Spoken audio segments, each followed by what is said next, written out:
जगतसिंहपुर जिलार प्रमुख निर्वाचन मंडली हेउछि बालिकुदा एरसमा 55टी पंचायत को ने गठित आसन रे एथर किए मारिबो बाजी।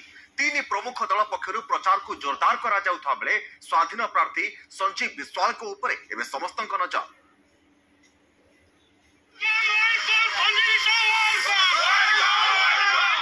निर्वाचन तारीख जेतिकी पाखे आसुची निर्वाचनी उष्मता सेतिकी वृद्धि पाइबार लागिछि।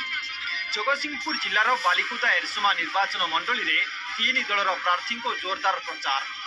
बीजेडी प्रार्थी शारदा प्रसन्न जेना और जगतसिंहपुर बीजेडी सांसद प्रार्थी राजश्री मल्लिक कुजंग ठारू विराट रोड शो करिसेंती। एरसमा निज सपक्ष में भोट देवाकू भोटन को निवेदन करिसेंती दुई नेता। बीजेडी कर्मी माने मध्य बेस उत्साहित थिबा देखा जाइछि। मुख्यमंत्री नवीन पट्टनायक किपरि षष्ठ थर पई पुणी थरे मुख्यमंत्री हेबे से नै कैंपेनिंग करिसेंती। जगतसिंहपुर सांसद राजश्री मल्लिक और बालिकुदा एरसमा निर्वाचन मंडली बीजेडी विधायक प्रार्थी शारदा प्रसन्न जेना को जोड़ी संख्यारे भोट देवाकू सांसद और विधायक प्रार्थी निवेदन करिसेंती।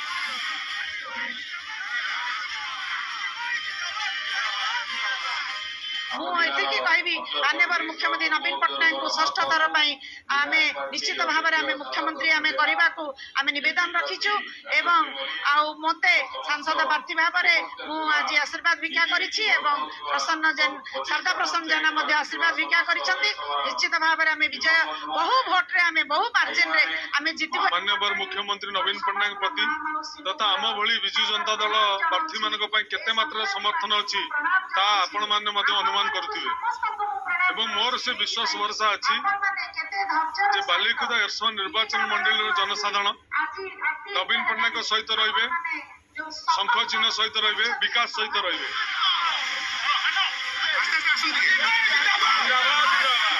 सेहिपरि बालिकुदा एरसमा निर्वाचन मंडली रे बीजेपी विधायक प्रार्थी तथा युव नेता सत्य सारथी और सांसद प्रार्थी विभू प्रसाद तराई शक्ति प्रदर्शन करिसेंती।